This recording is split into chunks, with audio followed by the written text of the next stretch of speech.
Se voltarmos na história e Cleópatra tivesse conseguido coroar Cesariano, imperador de Roma e faraó do Egito, se fosse o Império Egípcio a se expandir pela Europa e não o romano, se os mouros tivessem tomado e consolidado toda a Península Ibérica, se fossem eles e não Isabel de Castilha ou a coroa portuguesa a financiar a colonização das Américas, quais seriam hoje nossos costumes culturais e padrão de beleza?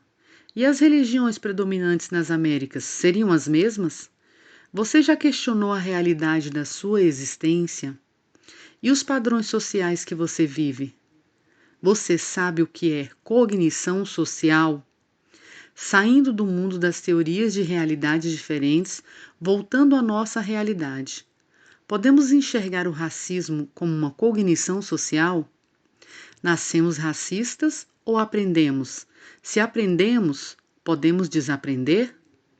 Uma pesquisa sobre saúde diz que mulheres negras sofrem 2,66 vezes mais chances de mau funcionamento cognitivo e estresse por causa da discriminação racial. Adriana vê mulheres reaprenderem sobre sua própria beleza, uma nova visão de si, uma nova cognição social. Oi, gente, tudo bem? Sou a Adriana Ribeiro. Eu sou educadora no Instituto Ponto Chique, que é a primeira escola de beleza negra do Brasil. Eu sou idealizadora do Africia Ponto Chique, que é um salão pioneiro em cuidados em cabelos naturais crespos e cacheados, que surgiu a partir do desejo da minha filha, de 2 anos, em 2005, de ser alisada, porque eu usava o cabelo alisado, né? E aí, quando eu vi que ela queria ter um cabelo liso, porque ela não se encontrava no meu cabelo que não era, né, natural, que era alisado, eu vi que estava faltando representatividade. E aí foi quando eu resolvi parar de alisar, entrei na transição, levei toda a minha família para a transição capilar também e fui transformando um a um ali, até que eu dei início mesmo ao Africia Ponto Chique, que é o meu salão, né? Onde eu não aliso, não faço progressivos, nem selantes, nada disso. A gente trabalha com o resgate da autoestima, em especial das mulheres negras, né? Então, o que acontece? As mulheres chegam no meu salão, hoje, 15 anos depois, cabisbaixas, envergonhadas, tímidas, né? Com seus cabelos químicos alisados e muito detonados, e saem de lá reluzentes, maravilhosas, com o encontro que elas têm com elas mesmas, né? Porque quando você volta à sua origem, quando você descobre como é que é o seu cabelo, como você se vê natural, você cria um resgate, um encontro consigo mesmo. E esse encontro é fantástico, porque os meus clientes chegam de um jeito e saem de outro totalmente diferente, né? Com um brilho no olhar diferente, um sorriso diferente. E é essa a minha função. Com isso, eu criei o Instituto Ponto Chique, que é a escola de beleza negra, né? E aí a gente tem formado profissionais Brasil afora para lidarem com esse tipo de texturas, crespos e cacheados, né? E com a beleza negra, né? Então, a nossa história é essa, de resgate de autoestima desde a criança até a idade sênior, e elevar a autoestima de todas as pessoas, homens, mulheres, crianças, idosos, né, que não se conhecem, não tiveram oportunidade de se conhecerem como são, né, com seus cabelos naturais, crespos ou cacheados ou até ondulados. E é um grande prazer, uma grande satisfação trabalhar dessa forma, resgatar a autoestima das pessoas, levar o bem-estar, a alegria e o reencontro com a sua ancestralidade e a sua origem. Então é isso, eu sou a Adriana Ribeiro, muito obrigada por essa oportunidade.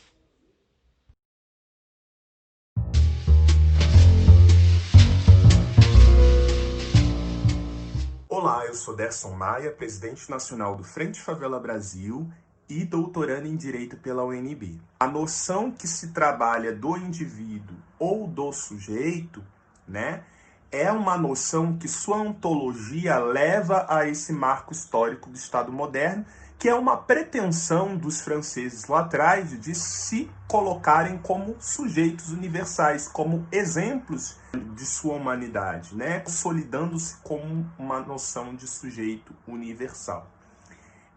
essa noção de sujeito que se pretende universal, essa noção de indivíduo, ela tem baseado várias teorias na teoria social, nas teorias da ciência política, também nas teorias, imagino, das ciências médicas.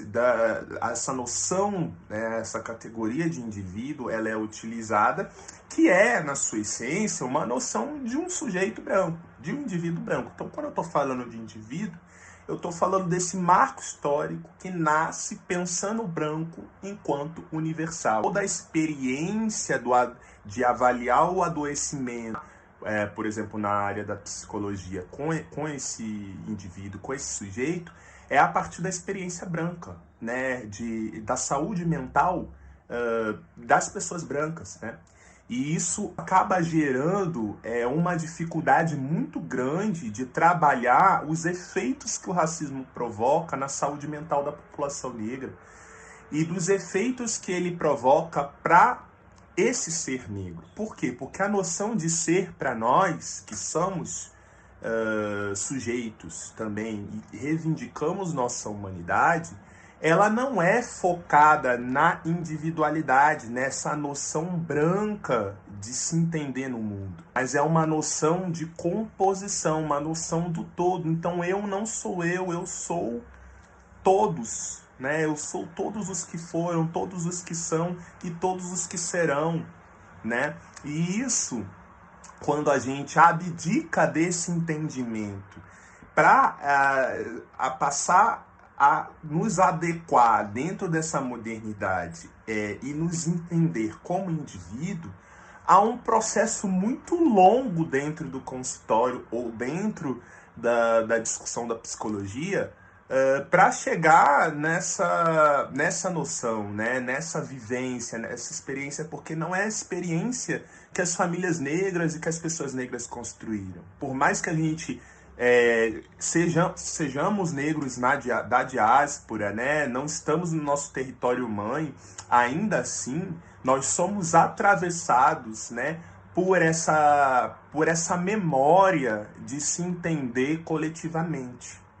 Então, o que eu quero trazer com isso é que é muito importante, né, que a psicologia possa avançar numa descolonização, né, do seu conhecimento, possa se aproximar das experiências das pessoas negras e de que é preciso derrubar algumas teorias e algumas visões universalizantes de se pensar o sujeito ou de se pensar a saúde mental dos sujeitos a partir de um único marco teórico, um marco teórico eurocêntrico, né? Por que isso? Porque eu já ouvi muito falar assim, não importa o que as coisas são, né? O que as coisas são nem sempre são a realidade, né? O que importa é o que essas coisas que estão no mundo representam para você, né? E aí muitas vezes eu já vi, né, pessoas das áreas da psicologia, da psicanálise, muitas vezes falando o seguinte: não importa o que fizeram com você, importa, né, o que você faz com o que fizeram com você. E aí acaba individualizando, pensando, se preocupando muito com a noção desse sujeito, né, desse indivíduo, e essas pessoas que estão ali para se sentirem aliviadas do racismo que sofreram, elas acabaram saindo mais pesadas e mais pesadas ainda, porque elas lidaram de frente com a dificuldade dos psicólogos, de psicólogas, dos psicanalistas, de compreenderem que o racismo não é culpa delas, que o racismo ele é um atravessamento, né, de uma estrutura aí racial, né, de um racismo estrutural que acaba afetando a vida das pessoas negras e acaba, de certa forma, calando, né, essa possibilidade desse sujeito negro se entender como um todo que resiste a esse processo individualizante da dor, né? E o que pode nos curar dessa dor do racismo é essa noção de que eu não sou eu sozinho, de que eu não, o problema não está em como eu vou lidar sozinho com a dor, não é eu, né? O problema é que eu, conectado com o grupo, vamos lidar com a dor coletivamente, né? E essa dor que representa para mim não é uma representação individual, eu vou absorver também outras representações do grupo que eu estou inserido, da comunidade, daquilo que eu carrego e daquilo que já está em mim, mas que eu ainda não sei e que vieram dos meus ancestrais, mas que à medida da troca, da comunhão comunitária no grupo a qual eu estou inserido, eu passo a rememorar, eu passo a absorver esse ensinamento ancestral de resistência. Então é um pouco essa ideia que eu acho que vocês podem vir a absorver para repensar como esse modo africano de ser, de resistir e de sobreviver pode ressignificar a cognição social.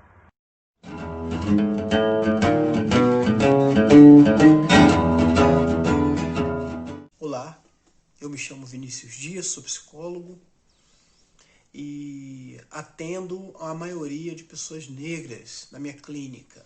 Eu penso que é importante uma psicologia preta para a gente chamar a atenção da formulação em massa de teorias eurocêntricas, geralmente desenvolvida por homens brancos, com uma base europeia de entendimento do ser humano. Seria, no mínimo, estranho essas teorias que têm a sua validade, o seu valor, mas não serem problematizadas no contexto brasileiro, onde 54% da população é composta de pessoas negras e a gente não vê muito isso na graduação de psicologia. Teorias que chamam a atenção da saúde mental da população negra, da interferência que o racismo faz na saúde mental das pessoas. Vários índices também, índices educacionais, índices de segurança pública, índices de suicídio e de mortes violentas e muito mais chamam a atenção para essa parcela da população que é fortemente atravessada por diversas violências. A gente está agora passando por um momento pandêmico, onde o vírus da Covid-19 atinge milhares de pessoas e a gente está vendo uma maioria de pessoas negras, em especial homens negros, sendo abatido por essa pandemia, por esse vírus. Esse é mais um indicativo de que pessoas negras devem ser atendidas por políticas que são sensíveis às causas sociais que o racismo impõe a milhares de pessoas no Brasil. Na psicologia não deve ser diferente.